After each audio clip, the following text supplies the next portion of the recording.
Video start करने से पहले आपसे गुजारिश है, यदि आपने हमारे चैनल को अभी तक सब्सक्राइब नहीं किया है तो चैनल को भी सब्सक्राइब कर लीजिए और साथ ही साथ बेल आइकन को भी दबा दीजिए। बाबा साहब डॉक्टर भीमराव अंबेडकर, जिन्होंने कड़ी मेहनत और संघर्ष से भारतीय संविधान का निर्माण किया, क्या आपको पता है कि उन्होंने ये मुकाम कैसे हासिल किया? कैसे अकेले ही जातिवादियों से लोहा लेते रहे? आज हम इस वीडियो में बताएंगे कि जातिवाद के चलते बाबा साहब को स्कूल में दाखिला भी नहीं मिला, उनको शर्तों के तहत स्कूल में दाखिला मिला। सन 1894 में सूबेदार रामजी राव व उनका पूरा परिवार महाराष्ट्र के सतारा में शिफ्ट हो गया। सन 1900 में भीम ने सतारा के हाई स्कूल में प्रथम कक्षा में प्रवेश लिया।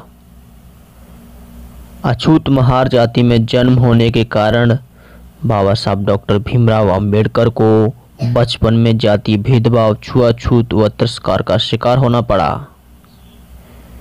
हिंदू धर्म के तथाकथित उच्च जाति के लोग बाबा साहब डॉक्टर भीमराव अंबेडकर तथा उनके समाज के साथ अमानवीय व्यवहार, छुआछूत और जातीय भेदभाव किया करते थे। स्कूल में भी बाबा साहब डॉक्टर भीमराव अंबेडकर के साथ भेदभाव होता था और उनको शर्तों के तहत स्कूल में दाखिला मिला। शर्तों के तहत उनको कहा गया कि बिछाने के लिए भीमराव अपने घर से टाट पट्टी लाएगा, जबकि दूसरे बच्चों को स्कूल से टाट पट्टी मिलती थी। भीमराव दूसरे उच्च जाति के बच्चों से 10 फीट की दूरी पर एक कोने में बैठेगा।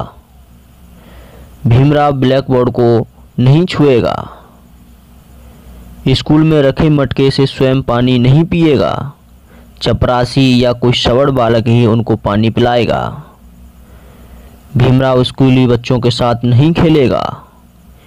ये सभी शर्तें बाबा साहब डॉक्टर भीमराव अंबेडकर ने मान ली, तब कहीं जाकर उनको स्कूल में दाखिला मिला। बाबा साहब को पढ़ाई में कई मुश्किलें झेलनी पड़ी। उनको कक्ष के बाहर बैठकर पढ़ना पड़ता था।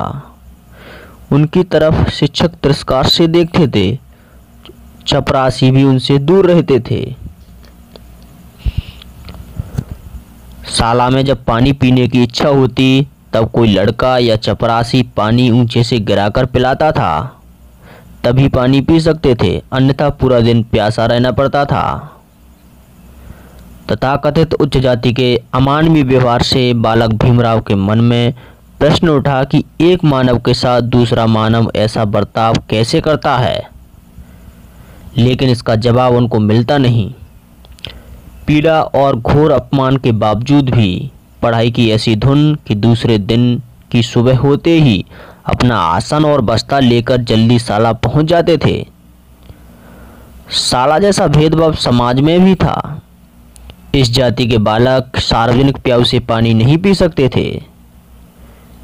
एक बार खेलते खेलते भीम को प्यास लगी। पास ही प्याऊ थी। पानी पिलाने वाली बाई वहां मौजूद नहीं थी। भीम स्वयं ही पानी पीने लगे। तभी पानी पिलाने वाली बाई आई और चिल्लाने लगी। पास ही सो रहे ग्वाले जागे और उन्होंने भीम को छड़ी से फटकारा। भीम वहां से जैसे तैसे भागे और अपनी जान बचाई। एक दिन मुंबई के एल्फिंस्टन हाई स्कूल में नारायण राव जोशी नाम के गणित के शिक्षक ने कक्षा में ज्यामिति का एक सवाल समझाया। फिर विद्यार्थियों को प्रमेय सिद्ध करने को कहा, लेकिन कोई विद्यार्थी प्रमेय सिद्ध नहीं कर सका। भीम ने प्रमेय सिद्ध करने को कहा।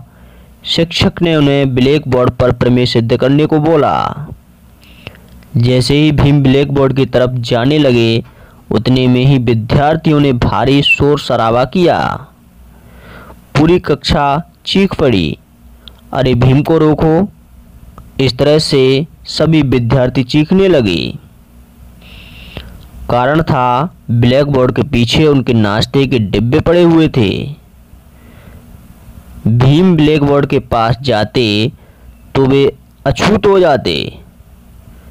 तथाकथित उच्च जाति के बालकों ने अपने नाश्ते के डिब्बे ले लिए। उसके बाद ही भीम ब्लैक बोर्ड के पास जा सके और प्रमेय सिद्ध कर सके।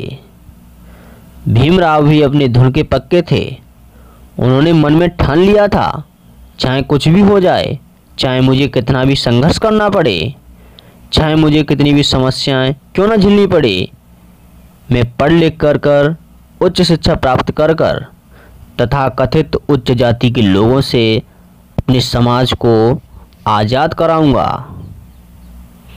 पग पग पर अपमान के कड़वे घूंट पीकर भी उन्होंने अपनी पढ़ाई जारी रखी।